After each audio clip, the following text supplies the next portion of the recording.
been about 30 years working as an esthetician, but also my background, like Amber mentioned, is in massage therapy, but also yoga therapy. And a lot of people don't know that. And I've really combined.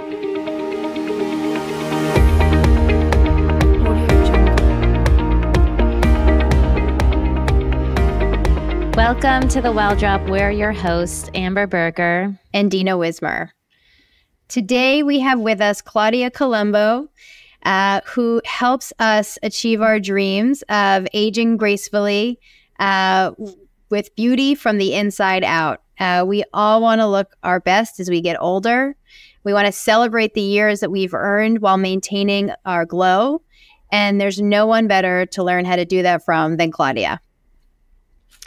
Aside from Claudia having gorgeous skin that I always aspire to have, her passion for global beauty travel has introduced her to so many modalities and diverse cultural wisdom. She's accrued a wealth of knowledge and has many certifications, too many to list out, but highlights are she is a master esthetician, a holistic health coach, and she's trained in Japanese and Thai massage techniques. She loves helping people become more aligned with their true essence, which leads to total wellness. Her practice relies on both nature and science, incorporating age-old techniques and the most advanced technologies to deliver radiant, smooth skin. Claudia, thank you so much for being here with us today. We're so excited to have you. And we're going to jump right in. You teach that beauty is an inside job. What do we mean by that? Yeah, well, it's been about 30 years working as an esthetician, but also my background, like Amber mentioned, is in massage therapy, but also yoga therapy. And a lot of people don't know that. And I've really combined all of those modalities and my life experiences into my practice as an esthetician. And beauty from the inside out, or beauty is an inside job, which I love to say all the time, because it really represents what's going on inside the body. So I've had a holistic approach for, again, 30 years. And that's what it really means. Like when you really look at the face, your face gives you clues to what's happening inside the body, right? Your true inner essence, your true beauty comes from that. So if there's imbalances, if there's health issues, anything going on in that internal world is represented on the face.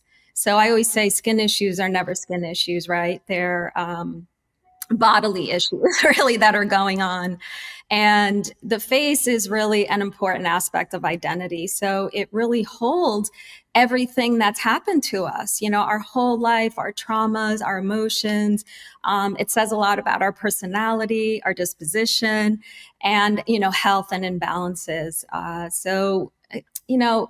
Like I say, again, skin issues are never skin issues. And when you look at the face, or you work with the skin and the face, you're really working with the intricacies of the whole body. So if wellness and lifestyle practices, aren't really, you're not being nice to your body, it's going to show up on your skin, basically. Yeah. Yes, I love, Claudia and I have known each other a long time, and we are such big fans of, obviously, referring friends of friends. And I was referred to you by one of my best friends. And then I have since, passed your amazing techniques on to my friends, including Dina. And because of your diverse and well-rounded background, aside from just skin, and especially I think your Japanese background, I've known that the face is connected to your different organs. And I've had my face read before by others to tell me sort of what are the imbalances that are going on in my body. And a big topic I think that's been really relevant these days is really going into the fascia, and how important fascia is, not just in our face, but also our entire body. And it's sometimes just sort of forgotten about, but so much can be held in the fascia, like emotions and probably toxins. Can you tell us a little bit about, and let's dive into, what is fascia for those who maybe have never heard the term before? It's actually I kind of get nerd out when I say it's fascinating because it is very cool. I like that. It's so silly, but I like to tell those dad jokes. But anyway, fascia essentially is connective tissue, but it really is much more than that. I mean, research has shown that it is a highly sophisticated system. And not only a system, but it's an organ. It's an organ. So it's a highly sensitive sensory organ as well. Research has also proven that it acts as our second nervous system. I mean, it's mind blowing. Wow. Right? And it communicates faster than the nervous system. So I always wonder, is it actually our second nervous system or is it the first?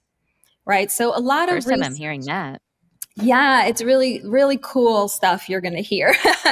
I've blown my own mind with learning all of this. So again, I think it's overlooked. I'm not sure exactly why. Maybe one of the reasons is because it's so complicated. And it's becoming trendy, just like lymphatics, right? So I always laugh at that it's wonderful that people are learning about the body and wanting to be healthy and wanting to get results, right? Like looking past pills and injections and all of that, because really, again, things that are happening inside the body are why we're getting sick, right? Why we're holding on to patterns, emotional things like you said before, Amber. So, looking at that is really essential. So what I said before about, working with the skin and you work with the intricacies of the body, you're working with fascia, right? You're working with lymph, you're working indirectly with organs. Even if, someone who's not seasoned as a skin therapist, they don't even realize they're doing that yet. I think I'm lucky with my background. I've put all of it together. And because I come from body work, I think I've put the pieces together maybe sooner rather than later.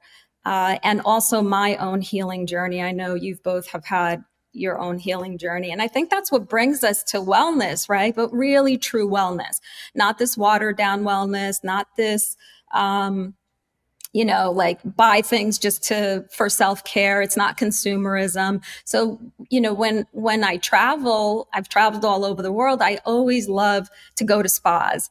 And spas, if you've ever been to Europe or even in Mexico, Japan, everywhere, they're all about health and what's happening internally. And in the US, it's not really like that, as we know. I mean, it's becoming more holistic, which is great. But I think we, dropped the ball on some things. So it's great that we're shedding light on fascia and lymph and all those things. And again, fascia is essentially connective tissue, but like I said, it's really more than that. It's also the connective tissue that's made up of collagen fibers, and it wraps our entire body from head to toe. So estheticians and even doctors like to say skin is the largest organ. And actually, it's not. Fascia is. Fascia is the largest organ. Oh, so if you ever hear someone say that, correct them nicely. And it's really wonderful to know this, right? Because again, it's the only system that touches every other system. That's why it's so important. It's all connected. So your fascia is where? It's under your skin? Is it how many layers under the skin? Where is the fascia? A lot. So let's start head to toe. Head to toe. So every part of you is wrapped in fascia. Every bone, every muscle, even the cells, it penetrates the brain. So there's a lot of research right now with concussions and looking into the fascia. So that's why sometimes that chronic pain and all these things that we hold in the body, you have to look at that system. Sorry, my cat is acting up. Should I put her away? No, you're good. You're good. No. Sorry. So it wraps head to toe. It penetrates the brain. It also, because it's a sensory organ, it communicates. It communicates with every organ, right? So looking at it is really important. So imagine almost like it's a cling-like film that enwraps the whole entire body. So in the 18th century, there was an anatomist. I can't remember his name. His last name is Wilson. I can't remember his first name, but he was the first to call fascia a natural bandage, right? And Wow. we know it as fascia now. If you see Leonardo da Vinci and his paintings, right? It's all on the anatomy. He was one of the first to paint fascia. So when you really It's amazing. it's amazing, right? And so they knew it was something. And so think of, it's like a cling-like film that entraps everything.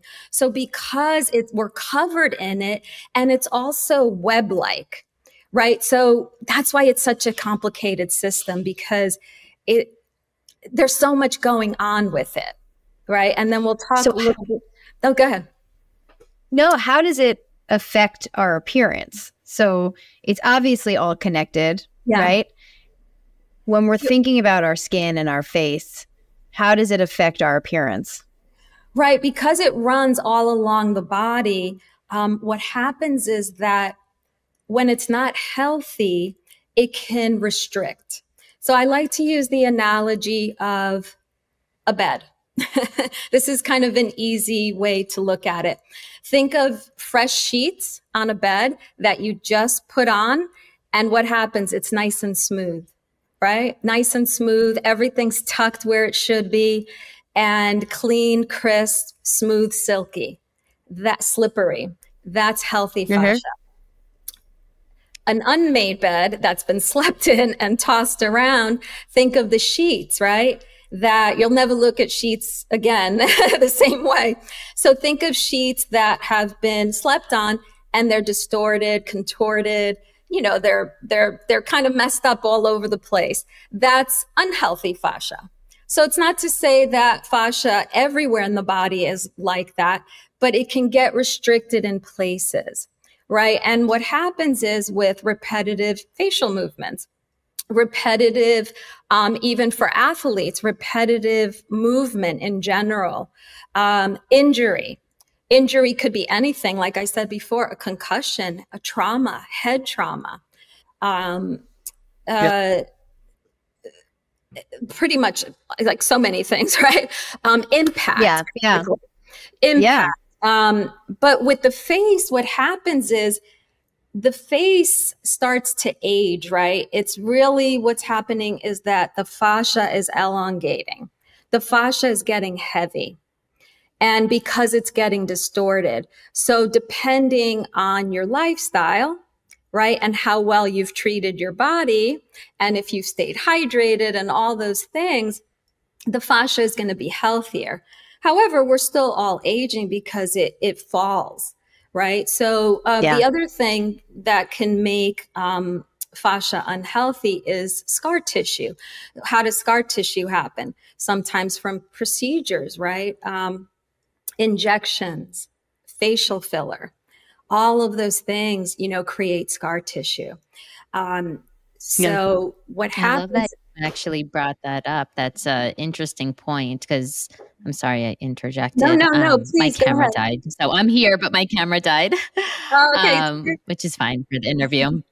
But, I think a lot of people, even dermatologists, shy away from people to get facials. They really poo-poo it. And I've heard it from so many of my friends, like, oh, that's just fluff. That's really nothing. But they forget that actually the act of massaging your face, one, you should do it for your own self on a daily basis, but going to somebody who is trained in it to think about the fascia that they're moving, even if you do injections and creating, I love that, the scar tissue, something I didn't think about, and helping to work that scar tissue so it doesn't build up over time, how important that is so that you can age gracefully and as naturally as possible so that you can, look good and feel good. Because, everyone's sort of vain, I think, in their own way, and Oh, that's sure. okay. But how do you I think optimize? that's totally okay. I mean, usually vanity is what is the, the jumping point for people to be like, I want to look better. What's going on? And then they start learning, right? So all those things create scar tissue, right? And I mean, first and foremost, it would be great if people would just look at the fascia, look at the lymph, and look at, your inner world before maybe jumping in that lane of cosmetic, injections or surgeries or things like that. But if, you've chosen that lane, the thing is, sometimes it's really difficult if someone has a ton of filler or a ton of Botox and all those things, because you actually don't want to move things around. I mean, because that lane you inject and you kind of want to keep things where they are, right? If you start massaging and moving things around, it's actually not going to be the best. And that's what's really tricky here, because lanes are merging. And I used to think, lanes can merge, it's okay. But when you really get down to the anatomy of our face and body, it actually doesn't make sense, so it's tricky. It's very tricky. But so I like to help everybody, so if someone's open to listening to that, maybe it might, ring a bell or a light bulb go off, thinking, well, maybe that's not the way I should be thinking about aging gracefully. Right? Maybe that intervention isn't the key. Maybe the key is my lifestyle. Maybe the key is handling my stress and seeing, my life trauma and emotions and what's been happening, that's why my face is aging or my body is aging, right? So how do we care for our fascia? I mean, you've alluded to lifestyle and stress and all of that. What are the priorities in terms of caring for our fascia? There's a lot. And I apologize. I think I didn't answer the question of why it's important to appearance. Let me just say that first, because the fascia creates stability, right? It creates stability, it creates form, it creates structure.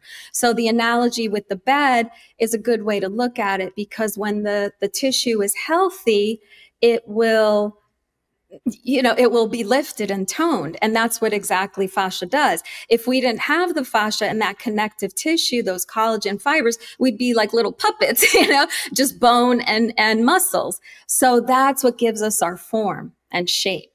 And when it's unhealthy, that's when we have to tap into doing certain things extra for care, but also keeping it healthy, right?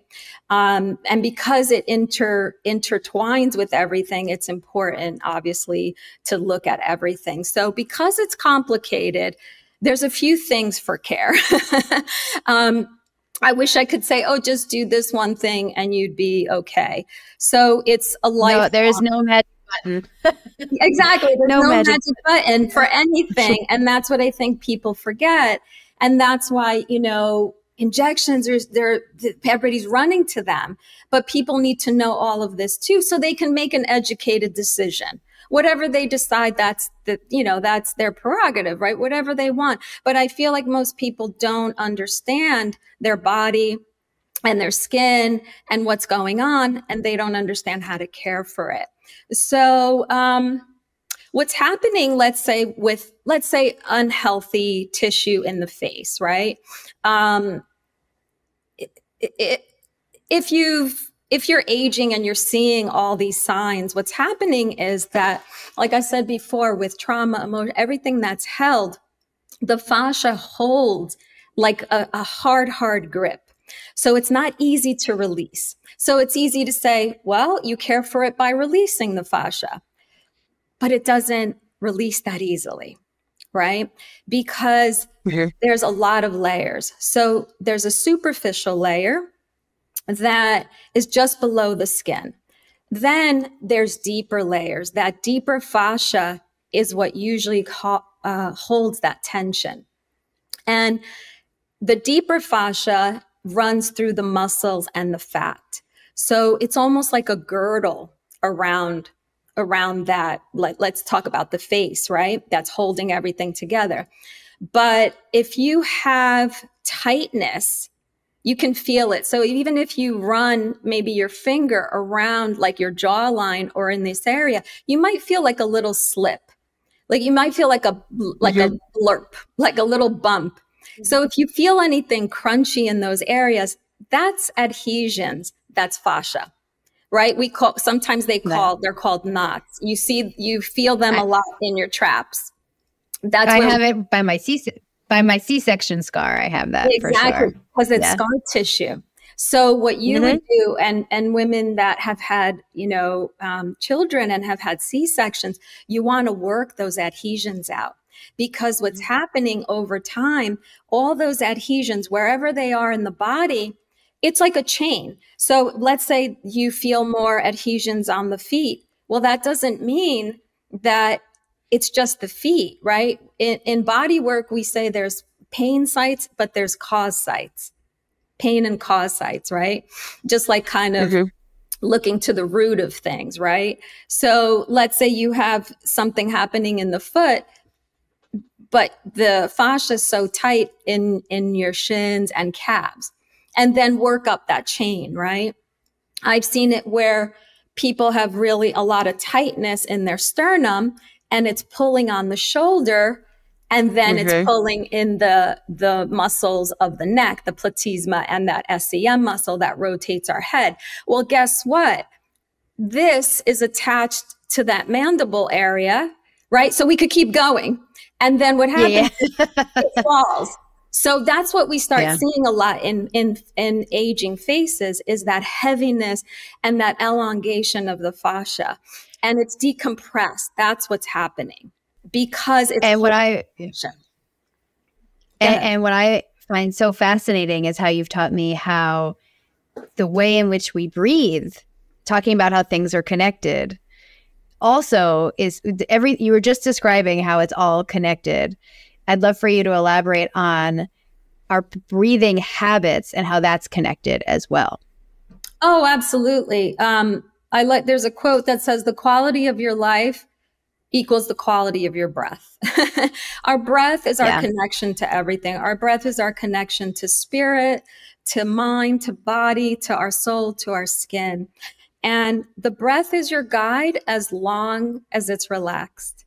You're feeding cells, right? And if you're feeding those cells oxygen, blood, nourishment, nutrients, then your skin is going to glow. And, the area that I like to work a lot with my clients, so I do clinical procedures. Sometimes people come in, just for specific procedures, but when I get down to skin and body therapy, I combine the whole. And one area I've been working more is in the rib cage. And what happens is, as we start to age, we start to decompress, and there's no more space in the rib cage, right? So we start to kind of fall forward. And that's because we're not breathing properly. So when you're not a conscious breather and you start breathing from that upper chest, what starts to happen? There's a falling forward, right? So when you breathe through that diaphragm, that lifts everything up, that opens up all that space, more space. So your postural alignment is going to be better. So going back to appearance, your posture's better, your skin is better, all just even from breathing. So in that diaphragm is really important because that's what helps the fascia too, right? So deep breaths, starting from that diaphragm, what happens? It's going like this, right? When you breathe from that diaphragm, up and down, ascending, descending. And what's happening is that all those organs in that area, your liver, your stomach, your pancreas, are getting massaged. They're getting a massage. And what happens when it's getting a massage? It's sending a signal to function properly, to function like they should, right? And not only that front body, but the back body, right? Your kidneys, your adrenals. So it is so important for our health. And I think that's one thing that we just all forget to do is just breathe, right? I mean, the simple thing like breathing, but not just that, you know, it's really the deep diaphragmatic breathing. So the way Yes, we my son care, last night, yeah. sorry, we were No, talking no, about breathing last night, and you're speaking my language. I think yes. most people wouldn't ever connect breath work with their skin. And he said to me, like, it can't be that simple. And I was like, the truth is, it's actually that simple, but we just don't connect to it. But the second you actually do, it's like the gates open and everything changes and transforms.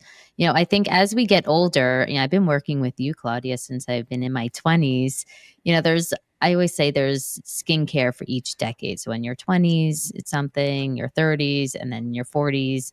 And if you keep having that mindset, you sort of will keep evolving. I think traditionally we've been thought, oh, we just have our routine and that's our routine forever.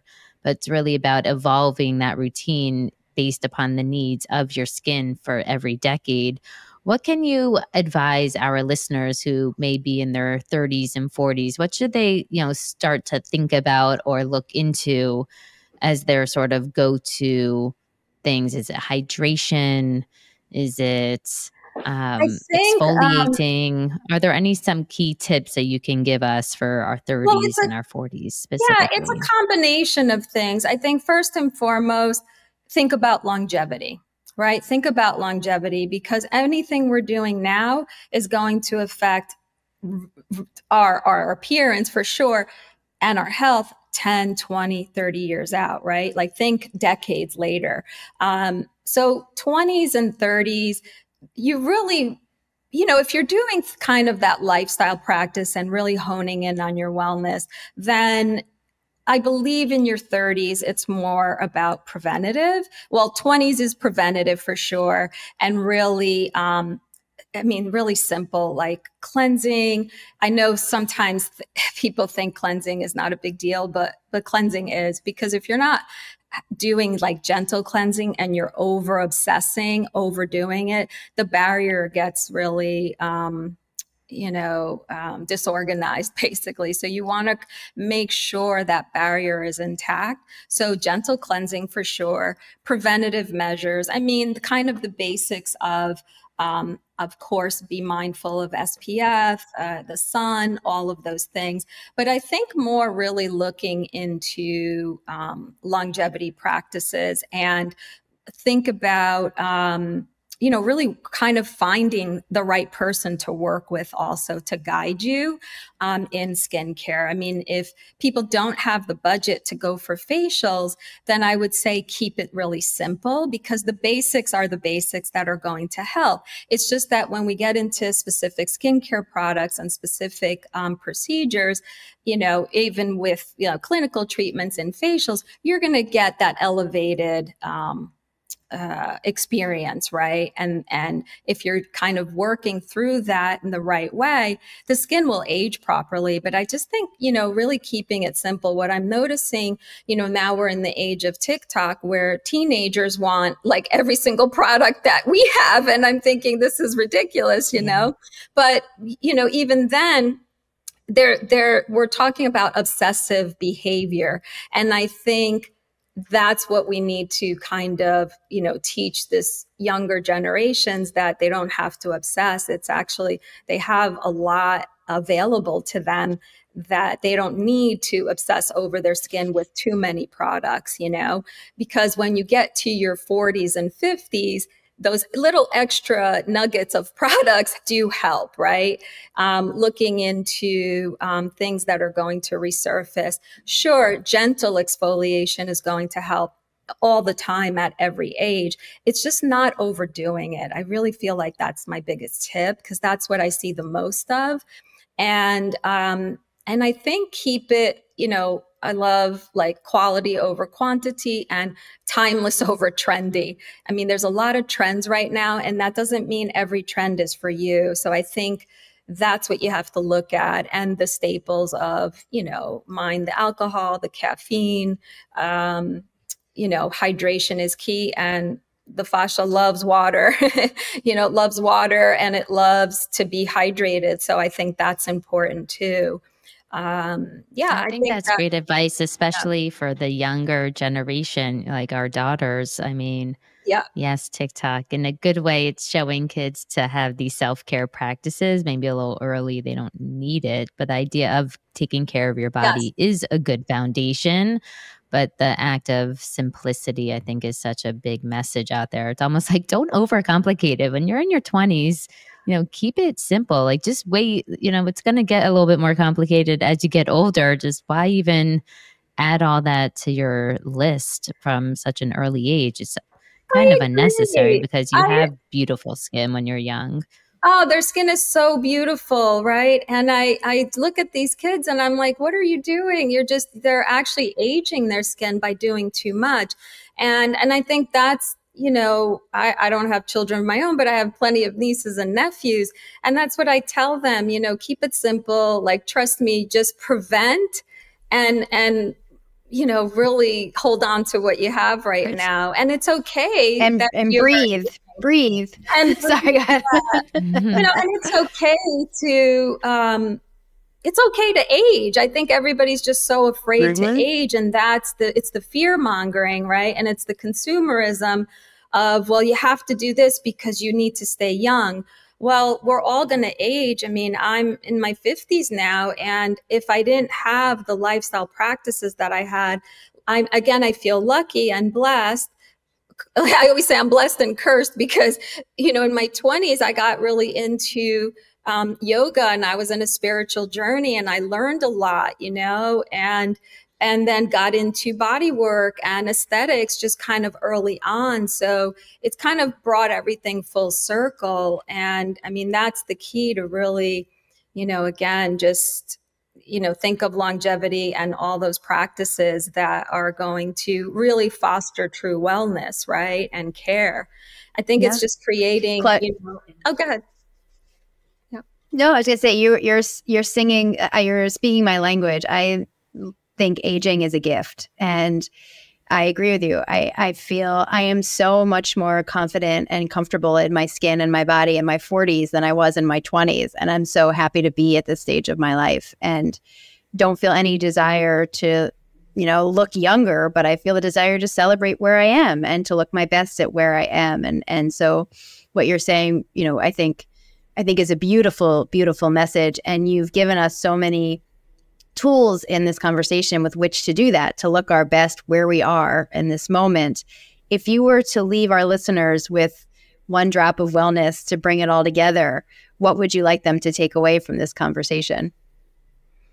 I think what I just mentioned is fostering true wellness, like fostering, almost like a coming home to yourself where you're a person of stability and strength, right? You have a foundation within that you I hate to say like, kind of this empowerment for yourself, but it's true. It's this just fostering wellness and a stability.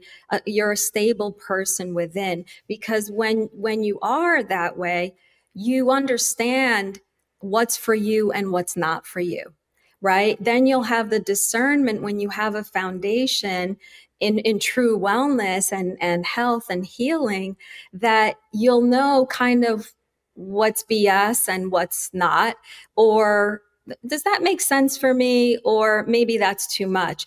And maybe you're that person. I have 3 categories. You're either, a minimalist, a middle of the road, or you're a maverick, when it comes to products and treatments. So you have to see where you are and what you're willing to do. But if you know who you are and you foster that true stability within, and foundation, that you know yourself, then you know what's right for you and what's not. And then you do a little research and see what works and what doesn't work.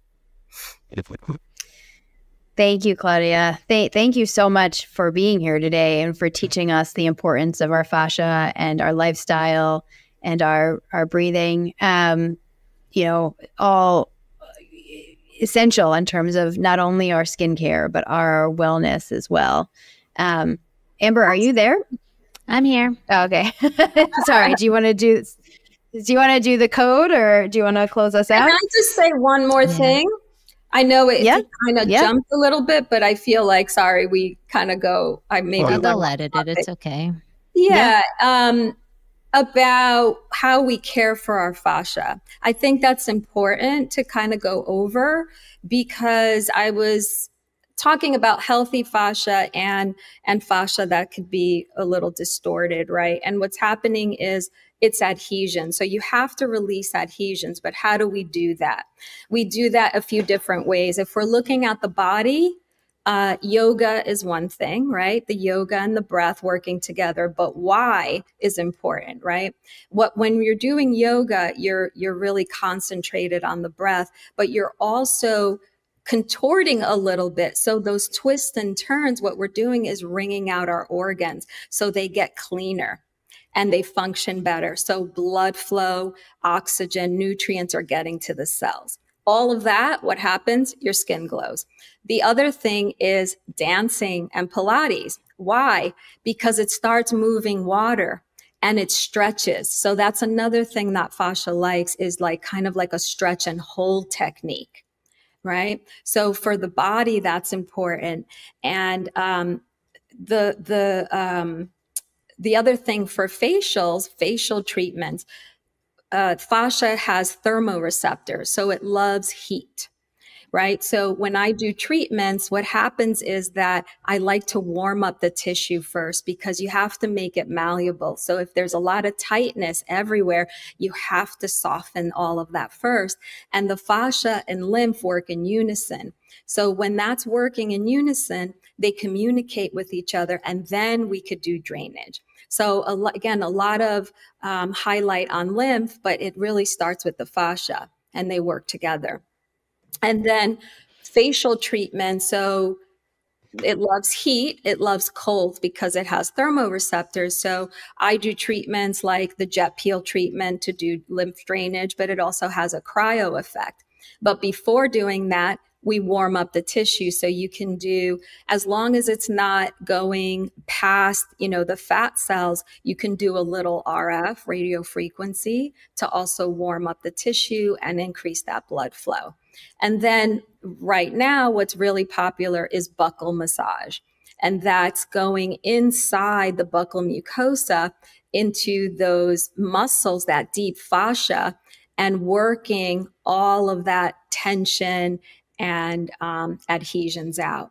Although, unfortunately, I've seen some videos where they're not really doing it correctly. Again, you have to stretch and hold that fascia for a while so it can release. Because it has that intense grip, you have to do all of these different things and modalities and lifestyle practices, skincare practices, gua sha, cupping. I have a beauty tool that scrapes the fascia, but you have to do kind of, one thing at a time, and then maybe combine the body therapies.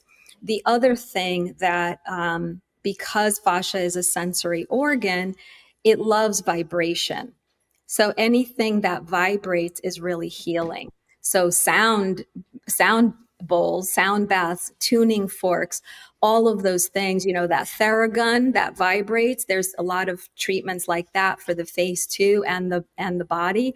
So all of those things combined. So when I do a certain facial with, healing modalities, I combine all of it. But the ultimate reason why is because the fascia and the lymph are communicating, to responding to all of these wonderful things. So isn't it cool? I love that you have an at-home fascia tool also that people can purchase. And Claudia, I have to run. Amber's going to close us out. Yes. Okay, Thank you. Bye. May. We'll talk. Yeah. And so I'm excited that you are offering our listeners a discount code Fascia15. We will put in the show notes that they can purchase on claudiacolombo.com. That will go, it can go towards a fascia at home sculpting tool, which I'm excited to try out, as well as her products. And Claudia, you've taught us so much, and we're so excited, I mean, to learn and think about fascia and how important that is, not just for our face and our skin, but for our entire body. So thank you for sharing your wisdom with us today. Thank you so much for having me. I enjoyed talking about all these wonderful things, and I love it. Thank you so much.